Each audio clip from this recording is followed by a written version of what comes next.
Nama saya Daniel Muid dari STT RMK Rumah Murid Kristus Bitung. Mata kuliah Spiritualitas 1. Nah, pada kesempatan kali ini saya akan menjelaskan materi tentang membangun spiritualitas yang sehat. Membangun spiritualitas yang sehat. Nah, ada 3 pertanyaan di sini yang akan kita mulai. Yang pertama, bagaimana membangun spiritualitas yang sehat? Yang kedua, mengapa kita harus membangun spiritualitas yang sehat? Dan yang ketiga, bagaimana cara membangun spiritualitas yang sehat? Nah, kita mulai dari yang pertama, yaitu arti spiritualitas seseorang yang sehat, yaitu adalah keadaan roh manusia yang hidup, bertumbuh, dan menjauhi dosa. Kalau kita baca dalam Efesus 2 ayat 1, artinya bahwa dahulu roh kita sudah mati.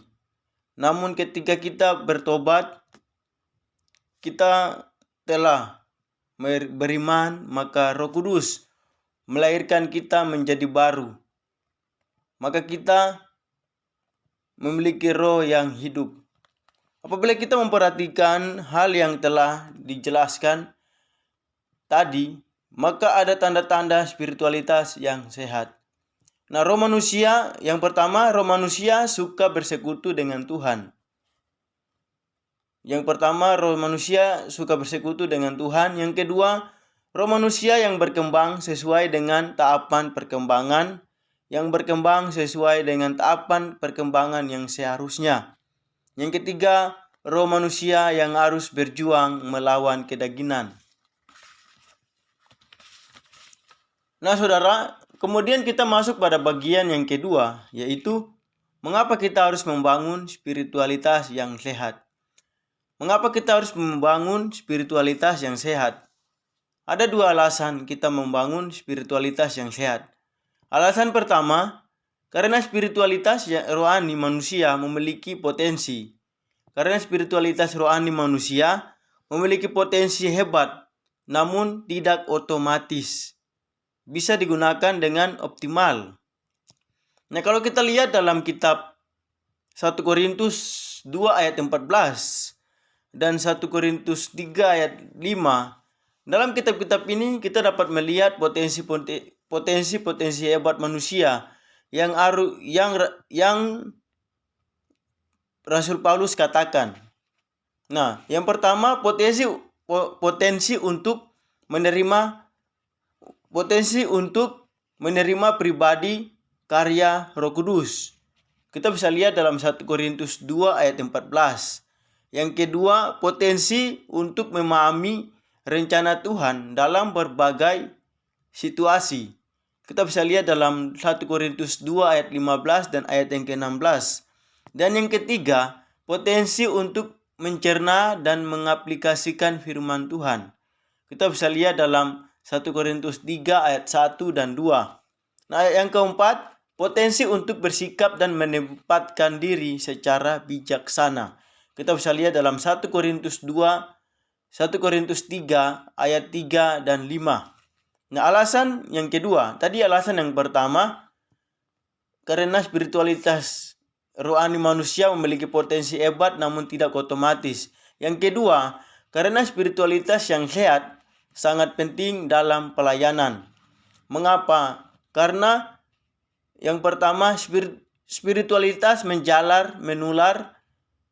Kita bisa lihat di dalam 1 Timotius 4 ayat 16, 2 Timotius 2 ayat 14 dan ayat yang ke-18.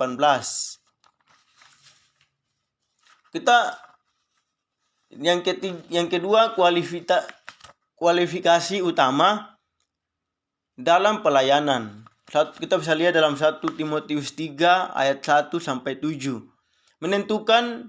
Yang ketiga, menentukan level pelayanan. Kita bisa lihat dalam 2 Timotius 2 ayat 20 dan ayat yang ke-21. Dan yang keempat, mempertahankan kontinuitas pelayanan. 1 Korintus 9 ayat 27 dan kelangsungan pelayanannya. Nah, kemudian kita masuk pada bagian yang ketiga. Bagaimana kita membangun spiritualitas yang sehat. Nah, di sini ada 6 hal yang akan kita bahas.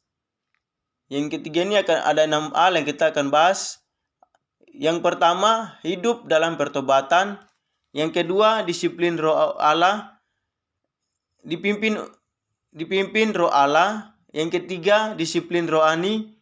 Yang keempat, menjaga pergaulan. Yang kelima, memiliki konsep diri yang benar. Yang keenam, memiliki nilai hidup yang benar. Nah, kita mulai yang pertama. Pertobatan menghasilkan kelahiran baru. Kita bisa lihat dalam Yohanes 3 ayat 3-5. Dan yang kedua, pertobatan menghasilkan hubungan baru. Bisa lihat dalam Yesaya 39 ayat 1 dan 2. Dan ayat yang ketiga, pertobatan menghasilkan ciptaan baru. Kita bisa lihat dalam 1 Korintus 5 ayat 17. Tanpa ada pertobatan, maka spiritualitas kita tidak akan mengalami pertobatan. Nah, itu yang pertama, tentang pertobatan menghasilkan kelahiran baru. Dan yang kedua, mengapa dipimpin roh Allah? Mengapa kita harus dipimpin roh Allah? Karena Roh Kudus. Yang pertama, karena Roh Kudus mengajar. Kita lihat dalam Yohanes 14 ayat 26. Dan yang kedua, Roh Kudus melatih. Kita bisa lihat dalam Matius 4 ayat 1. Dan yang ketiga, Roh Kudus menetralwati. Kita bisa lihat dalam Kisah 9 ayat 31. Nah, mengapa yang ketiga, mengapa kita harus disiplin rohani? Yang tadi, yang pertama, hidup dalam pertobatan. Yang kedua, dipimpin roh Allah. Yang ketiga, disiplin rohani. Nah, mengapa kita harus dipimpin disiplin rohani, saudara? Yang pertama, karena waktu teduh. Yang kedua, doa. 3, bersekutu. Yang keempat, firman. Dan yang kelima, bersaksi. Dan yang keempat, kita harus menjaga pergaulan kita. Yang harus kita pahami yaitu bahwa yang pertama, manusia adalah makhluk sosial. Yang kedua, orang Kristen memiliki tanggung jawab sosial. Yang ketiga, pergaulan menentukan jati diri seseorang. Dan yang kelima, kita harus memiliki konsep diri yang benar. Sebab konsep diri yang benar akan mendorong penerimaan diri, penghargaan diri, dan sebaliknya bila salah mendorong pemenuhan diri, pemuasan diri dengan cara yang tidak baik, kita harus memiliki konsep diri yang benar bahwa kita ini unik, kita ini berharga karena tidak ada manusia lain yang sama seperti kita. Kita adalah satu-satunya yang memiliki model seperti ini. Kita memiliki kualifikasi utama dalam pelayanan. Kita memiliki fisik yang unik, karakter yang unik, meskipun kita memiliki kembar identik. Kemudian kita juga berharga karena Yesus mau datang mengorbankan dirinya untuk saya dan saudara. Nah, jadi ketika kita memiliki konsep diri yang benar, maka kita mengalami suatu komitmen bahwa kita harus meningkatkan kelemahan yang ada pada kita. Kita harus merubah. Kita harus mengevaluasi diri dan mengoptimalkan kemampuan kita. Dan yang keenam, memiliki nilai hidup yang benar, yaitu kita harus memperhatikan betul apa yang menjadi value hidup kita, apa yang terpenting dalam hidup kita. Kita lihat dalam Matius 6 ayat 33, 1 Kolose 3 ayat 1, Filipi 3 ayat 10 dan ayat yang ke-14. Jadi inilah yang dapat menjadi dasar kita agar memiliki spiritualitas yang sehat.